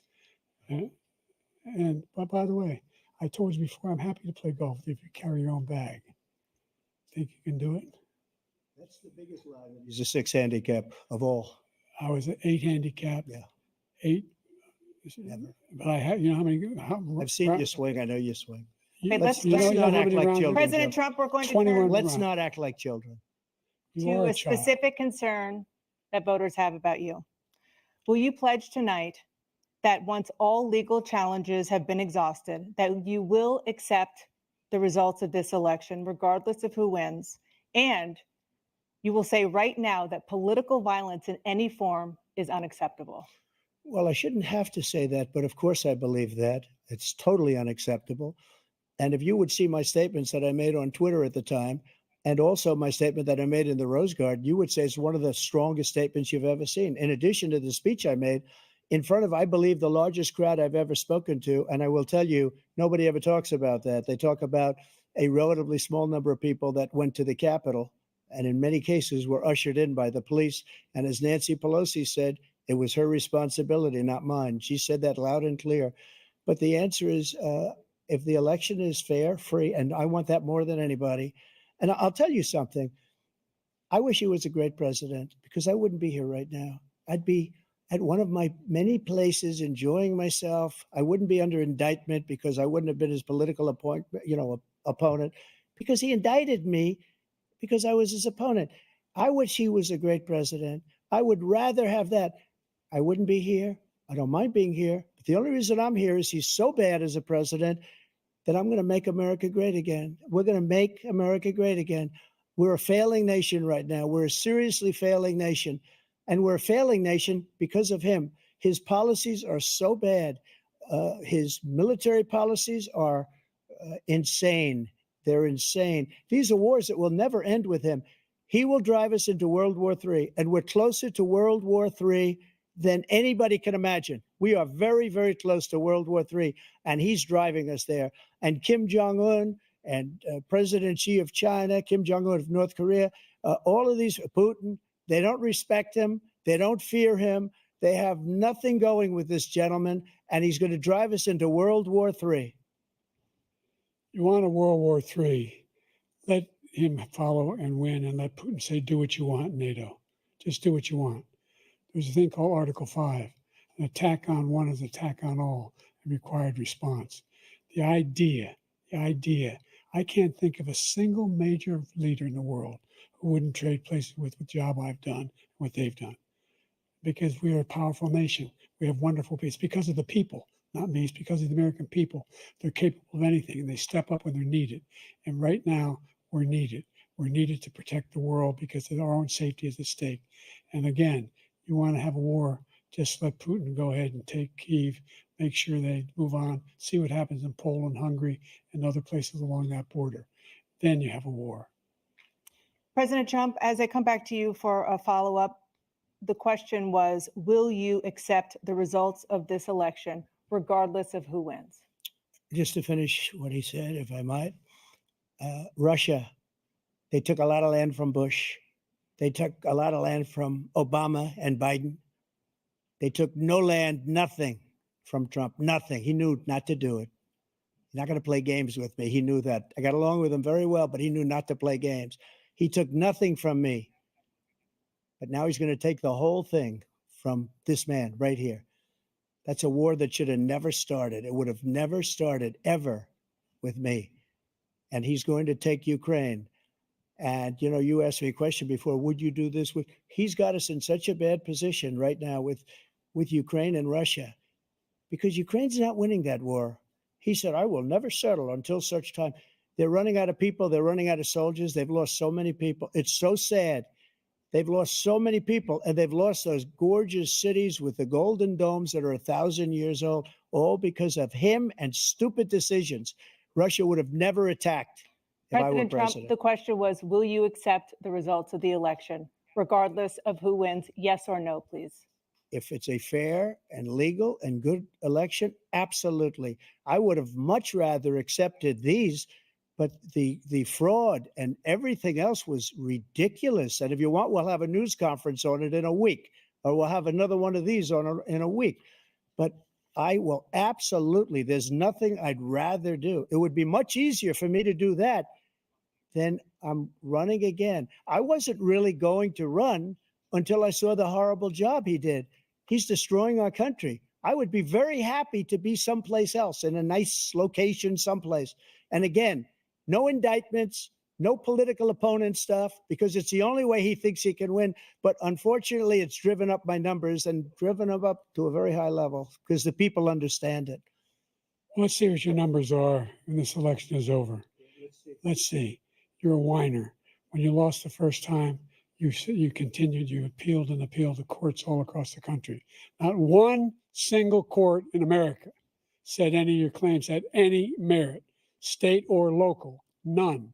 But you continue to provoke this lie about somehow there's all this misrepresentation, all this stealing. There is no evidence of that at all. And I tell you what, I doubt whether you'll accept it because you're such a whiner. The idea if you lose again, you accepting anything, you can't stand the loss. Something snapped in you when you lost the last time. We'll be right back with more from the CNN presidential debate, live from Georgia.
Well, that was interesting. I had to have a guy from an airplane flying over the Pacific Ocean tell me that I was muted. It's kind of embarrassing. Thank you, David. I appreciate it. As I was saying, David is my partner in the show. He's flying over the Pacific Ocean at the moment, several hours away from his home. And so, yeah, he just told me that I was muted. Sorry about that. I was just saying that I think that the end or the last half of that segment of the debate was actually comical. I was cracking up. It was very funny that you heard Biden calling Trump a whiner, and you could hear Trump. You know, he wanted. You have to admit, Trump has been fairly subdued this time around, as opposed to what you would normally see him saying. Thanks, Dave. I appreciate it. Dave says he's here for me. But anyway, Trump's been fairly subdued. I mean, there's a lot of times where Biden has said some things, and you know that the whole idea is to try to just get, under his skin. And I think that Trump, he does have thin skin sometimes, but he's kind of holding it together. Biden calling him a whiner was not his best look. And he kept saying it, you're a whiner, you're a whiner. Did you find it interesting that the moderator asked Trump twice, and he answered it, but she asked the moderator twice if he would accept the results, but I don't remember her asking Biden if he would accept if he would accept the results. Am I wrong, Dave? Anybody? I didn't hear that, but interesting that they were so insistent that he responds to that. And by the way,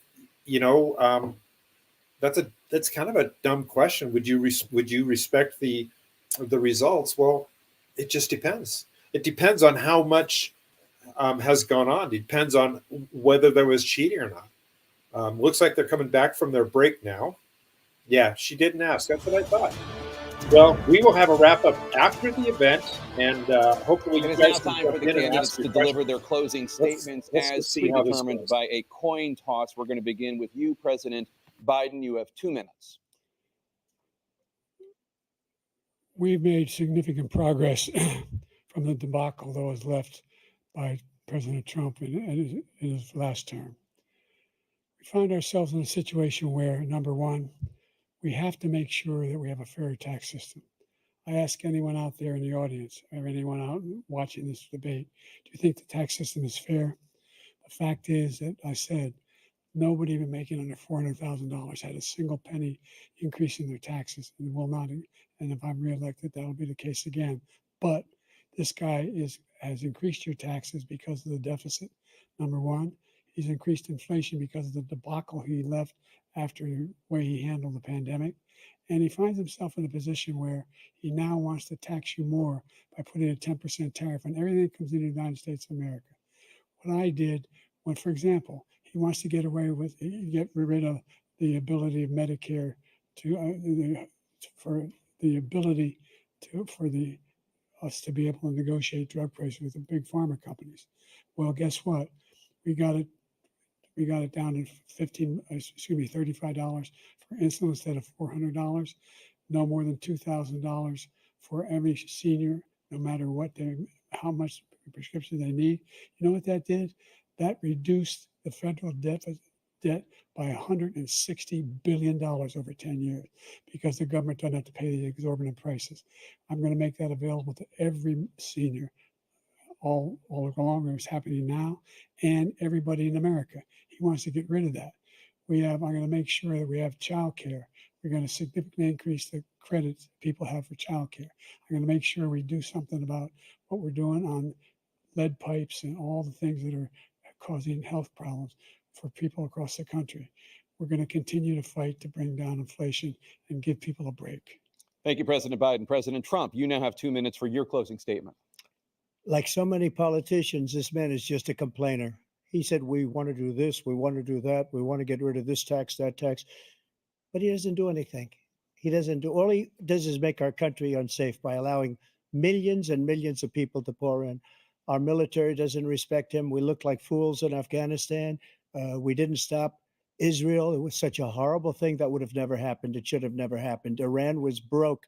Anybody that did business with Iran, including China, they couldn't do business with the United States. They all passed. Iran was broke. They had no money for Hamas or Hezbollah, for terror, no money whatsoever. Again, Ukraine should have never happened. He talks about all this stuff, but he didn't do it. For 3.5 years, we're living in hell. We have the Palestinians and we have everybody else rioting all over the place. You talk about Charlottesville.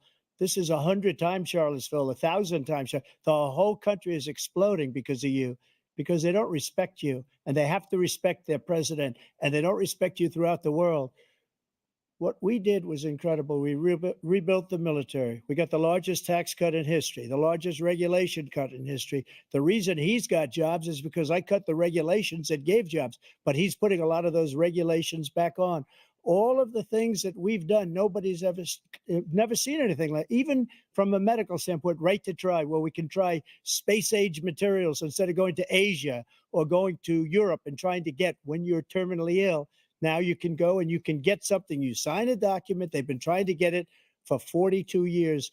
But you know what we did for the military was incredible. Choice for our soldiers, where our soldiers, instead of waiting for 3 months to see a doctor, can go out and get themselves fixed up and readied up and take care of themselves, and they're living. And that's why I had the highest approval rating in the history of the VA.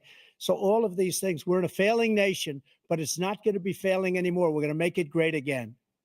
Thank you, former President Trump, President Biden.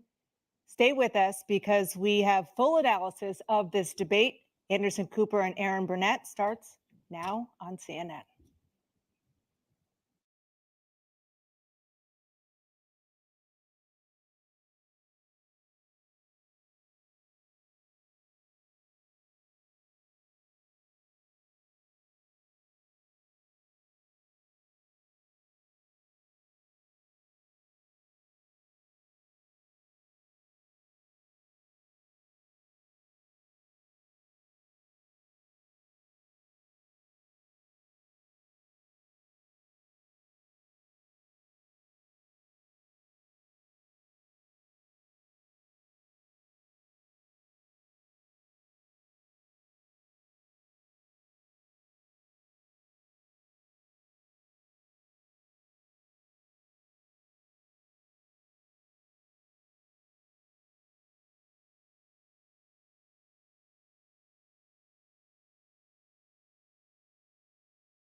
Hello, everyone. I'm Dana Perino, along with Judge Jeanine Pirro, Harold Ford Jr., Jesse Waters, and Greg Gutfeld.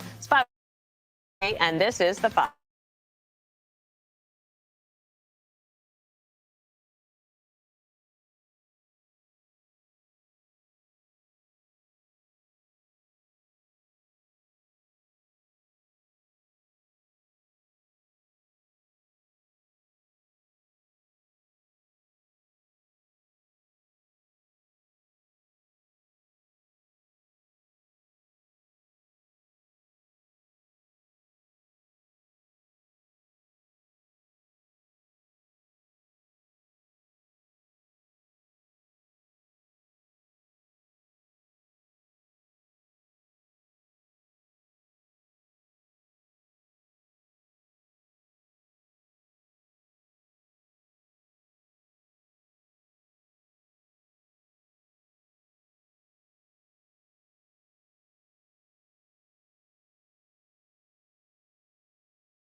Well, no wonder.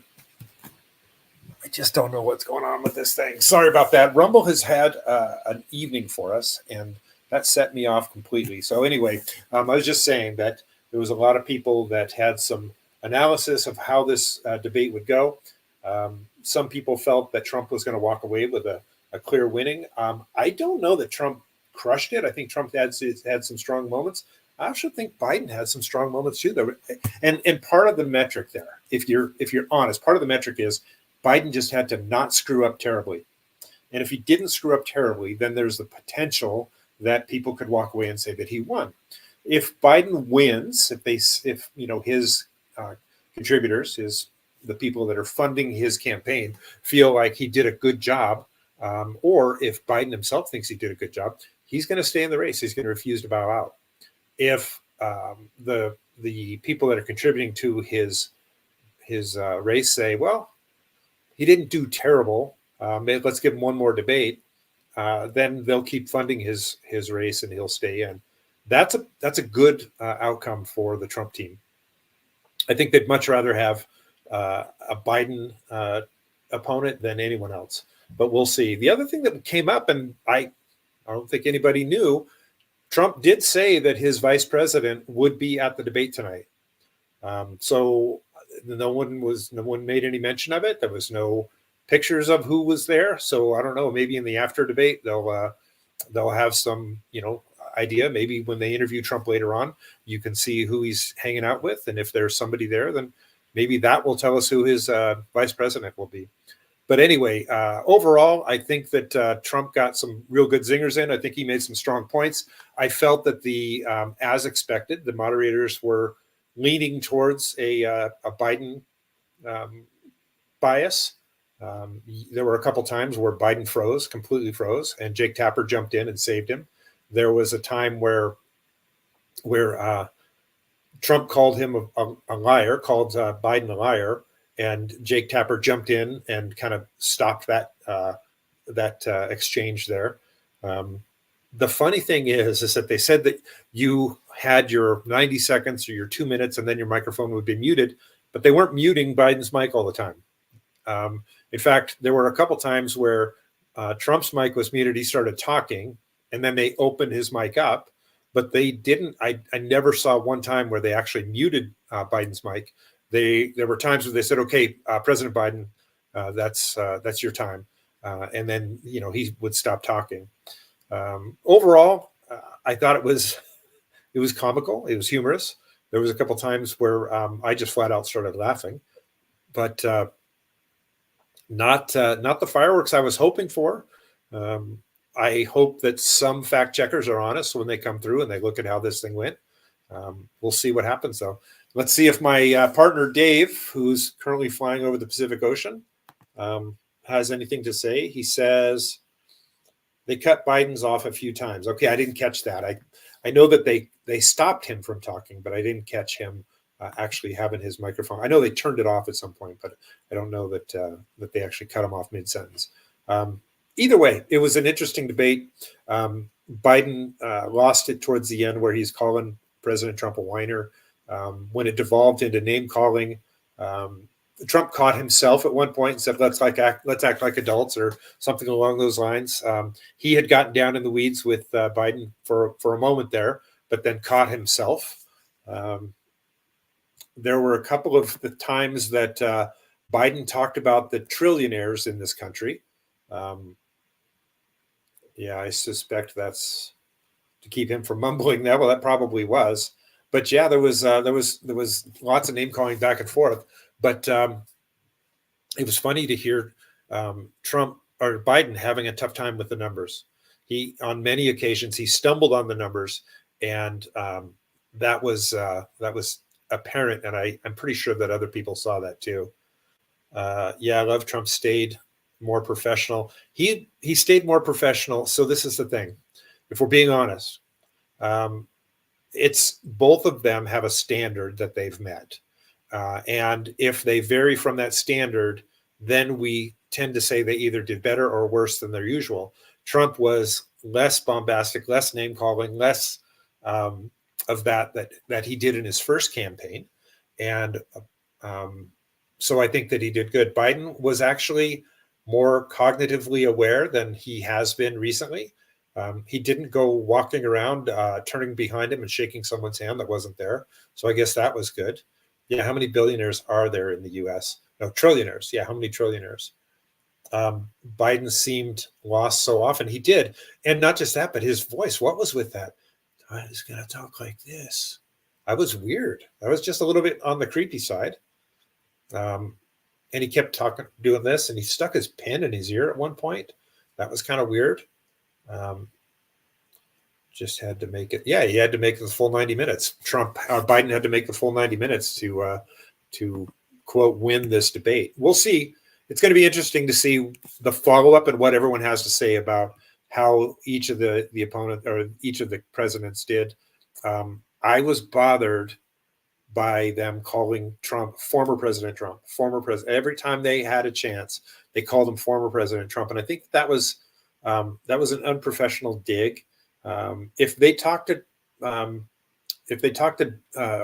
Obama right now, they wouldn't call him former President Obama. They would call him President Obama or Mr. Obama. They wouldn't even call him Mr. Obama. They would call him President Obama. That's what they would call him. But anyway, it was just my pet peeve. I thought that was a bit childish and uncalled for. But again, it was CNN. So what do you expect? You thought what was the micro? Oh, you thought what was the microphone, Dave?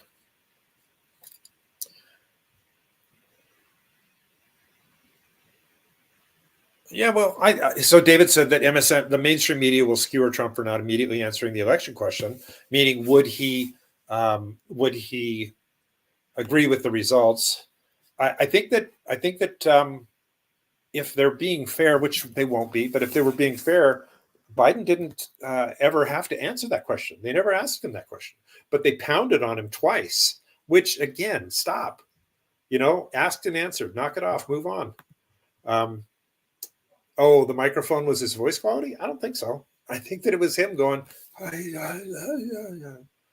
yeah. No, both of them, David. Both of them called him former President Trump. Yeah, both of them did. And they did it on many occasions. There were some times where Tapper stumbled and actually called him President Trump. But they both were calling him former President Trump. And I thought that was just disrespectful. And but I, again, would expect nothing less. Let's not forget that Dana Bash's husband or ex-husband, I'm not sure what the truth is now, but her husband was one of the 51 intelligence agents that signed that letter attesting that the Hunter laptop was Russian misinformation, when in fact it was not, and it's been proven not to be. But he swore that it was, along with 50 others. The other thing that was really interesting, I didn't think they'd go down this road. It was interesting that Biden came out with the good people on both sides statement. They had to tell him not to do that. I mean, that Snopes even came out after 8 years. Snopes came out and finally said that it wasn't true, that he didn't say that he didn't say there are fine people on both sides. Trump never said that. It's very clear when you listen to the entire speech that he didn't say that. But and again, took 8 years, and Snopes finally admitted that he didn't say it either. But Biden came out and used it tonight. I think that was a miss. But maybe I'll be the only one that sees that. Yeah, and Trump, David says, love that got shut down immediately by Trump. So listen, I don't think there's a ton more to say. I think I'm going to head out. Let David enjoy the rest of his flight to lands unknown. Neither Tapper nor Bash had any follow-up on that either. That's right. Well, yeah, if they were honest, they would have said, correct the record. Look, as you know, that's been debunked, but they didn't. And that's okay. Again, I don't think that people are living in that world anymore. I don't think people care much about that anymore. I think all of Biden's rhetoric about Hitler were over the top and not believable. People that like Donald Trump or have moved over into Trump's camp aren't suddenly going to say, "Oh, wait, that's Hitler. Never mind that." I don't think that's the case. I think people are definitely cementing their candidates right now. Best 90 minutes of the flight. David enjoyed his time watching and spending this time with you. I enjoyed spending the time with you. Thank you for joining me and Dave via airline internet for this first presidential debate. I wonder if they're going to have another one after this. You know, the funny thing was Biden had to shut down all presidential activities for 7 straight days in order to prep for this. And I mentioned to Dave in text in between here, I mentioned to David that he probably took that entire 7 days to practice his closing 2-minute speech. It's just interesting. So, all right, everybody, thank you so much for joining us tonight. Greatly appreciate it. I'll be back on Sunday with a show. Not sure what it's going to be yet, but we'll toss something out there. David, have a good time on your vacation. You're more than welcome to jump in a couple times between now and then. Send me some info, send me some ideas about what you'd like to have me cover on Sunday. And please take lots of pictures and videos that you can share with us later. Maybe we'll make a video out of it and post it in a future segment. All right, David, you have a great flight, the rest of your flight. Be safe, have a good time. Thanks to your better half. And for everybody that joined us tonight, greatly appreciate it. Thank you for spending your time with us. Have a great evening. And again, we will see you on Sunday.